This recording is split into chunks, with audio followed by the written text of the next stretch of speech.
رحمت میں منتظر ہیں امام زمان بھی، ہم کب گھروں کو چھوڑ کے مقتل سجائیں گے۔ آپ کے سامنے یہ وہی ایام ہے رسول خدا کی وفات کے بعد، بہرحال کہ انہی ایام میں جو ہے وہ ظلم اور ستم شروع ہوا ہے اس گھر کے اوپر۔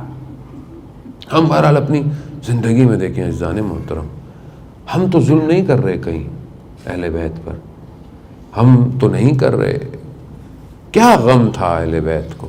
یہی تو تھا، لوگوں نے ساتھ نہیں دیا، لوگ آئے نہیں، ملنے نہیں آئے، لوگوں نے لبیک نہیں کہا، یہی غم تھا نا اہل بیت کو۔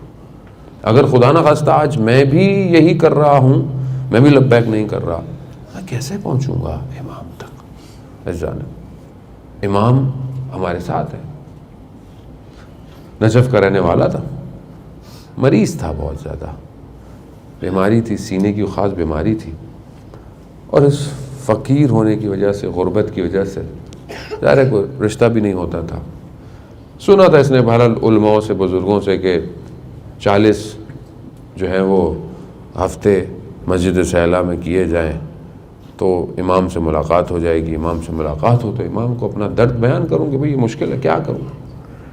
گزر گئے 39 جو ہے وہ ہفتے، منگل کی رات جو ہوتی تھی وہ گزر گئی، 40 میں پہنچا تو کھانسی آئی، کھانسی سے خون آیا، خون کپڑوں پہ لگ گیا، مسجد میں داخل نہیں ہو پایا، نجس ہو گئے تھے کپڑے۔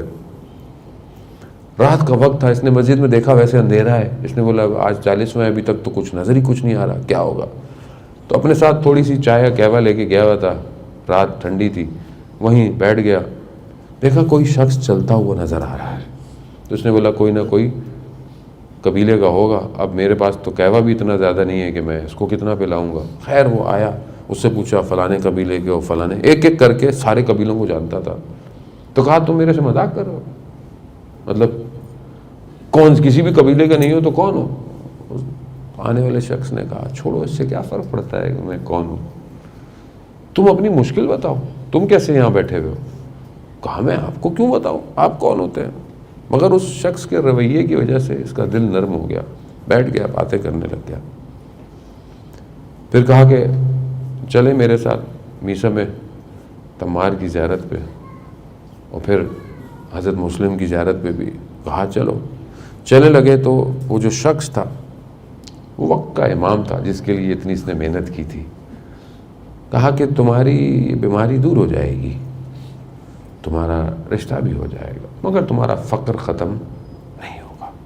اب اس نے تو پوچھا بھی نہیں نا، اس نے کچھ بتایا تو یہ سمجھا نہیں، لیکن جیسے ہی میسا میں تمار کے روزے پر پہنچے مرقد پہ تو نماز شروع کی۔ جب اس نے نماز شروع کی تو امام نے بھی نماز، تو نور نکلا بدن سے، نور اتنا ہو گیا، تو جیسے اس نے کی تو دیکھا تھا وہ نور جا چکا تھا۔ اس کو بڑا افسوس ہوا، اس کو یہ سمجھا یہ امام تھے، درک ہی نہیں کر پایا، بڑا گریہ کیا، امام سے معذرت کی کہ مولا مجھ سے غلطی ہوگی، میں آپ کو پہچانا نہیں اور میں آپ سے کیسے گفتگو کر رہا تھا۔ پھر کہنے لگا آپ نے کہا تھا حضرت مسلم کی زیارت پہ جائیں گے تو مولا آ جائیے، وہاں تک تو آ جائیے۔ کہہ رہے جیسی مسجد کوفہ سے حضرت مسلم کے اندر پہنچا وہ نور دوبارہ آیا اور ساتھ زیارت کر کے چلا گیا۔ عزیزان محترم، ہم امام سے گفتگو نہیں کرتے، ہم امام سے اپنی مشکل بیان نہیں کرتے۔ آپ خود اپنے دل پہ ہاتھ رکھ کر بولیں، پورے ہفتے کتنی دفعہ امام سے گفتگو کرتے ہیں؟ پورے ہفتے خدا سے تو مانگتے ہیں، دعا تو خدا سے ہی مانگنی ہے، خدا سے ان کا وسیلہ دے کے دعا توسل بھی پڑھتے ہیں، دعا کمیل بھی پڑھتے ہیں، لیکن امام سے گفتگو، میری زندگی میں امام سے گفتگو کتنی ہے؟ یا مثلا کبھی زندگی میں ایسا ہوتا ہو کہ کوئی مشکل، کوئی پریشانی آتی ہو تو آپ کے منہ سے نکلتا ہو یا صاحب الزمان، کب نکلتا ہے؟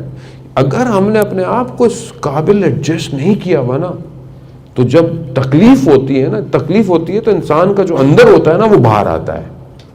بعض پتہ انسان غصے میں آ جاتا ہے، انسان بڑا اندر سے وہ ہو جاتا ہے، وہ کہتا ہے اب میرے سے برداشت نہیں ہوتا۔ تو اپنے آپ کو دنیا کی اس حالتوں میں ہم نے اپنے آپ کو ایڈجسٹ کیا کہ جب ہمیں کوئی مشکل پڑے کوئی چیز آئے تو سب سے پہلے یہ نکلے یا صاحب الزمان مدرکنی. ہے ایسے. میں اپنی تربیت خود کر رہا ہوں ایسی کہ میں اپنے امام سے گفتگو کروں. کونوا مع الصادقین، سچوں کے ساتھ ہو جاؤ ایمان والو، سچوں کے ساتھ ہو جاؤ. قرآن کی آیت کو نازل ہوئے ہوئے کتنا عرصہ ہو گیا. سورہ توبہ کب نازل ہوئی اور سب سے کہہ رہا ہے اے ایمان والو سچوں کے ساتھ ہو جاؤ. کیوں میں سچائی سے دور ہو رہا ہوں؟ اس زندگی کا تو کو پتہ تھوڑی ہے کہ میں کل ہوں گا، پرسوں ہوں گا، مر جاؤں، بوڑھا ہوں گا، ہاتھ میں تسبیح پکڑوں گا. نہیں. اور صرف ساتھ ہونا اس لیے نہیں کہ مثلا آپ اپنے کو کام نکلوا لیں گے امام کے ساتھ. نہیں، امام کے کام کون کرے گا؟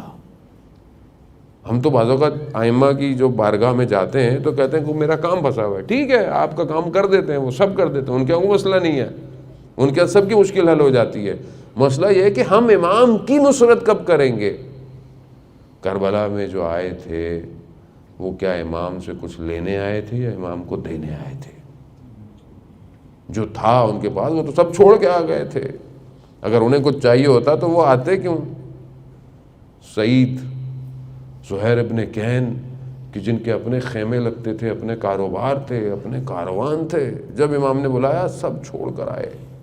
اور جب آئے تو اپنا وجود لے کر. امام کو پیسے چاہیے تھے، مگر امام کو دولت چاہیے تھی، امام کو خزانے چاہیے تھے، کچھ نہیں چاہیے تھا امام کو. امام تو زمین پہ ہاتھ رکھتے تو چشمے نکلنا شروع ہو جانے تھے. اور امام کو وجود چاہیے تھے، وجود. چند وجودوں کو جمع کیا امام نے، اور ایسا کربلا میں ان کو سجایا کہ ان کی روشنی آج تک ہمارے دلوں کو منور کر رہی ہے. یہ ہے امام کا ساتھ دینے کا نتیجہ. عزیزان محترم، ہماری زندگی بھی بہت تیزی سے گزر رہی ہے.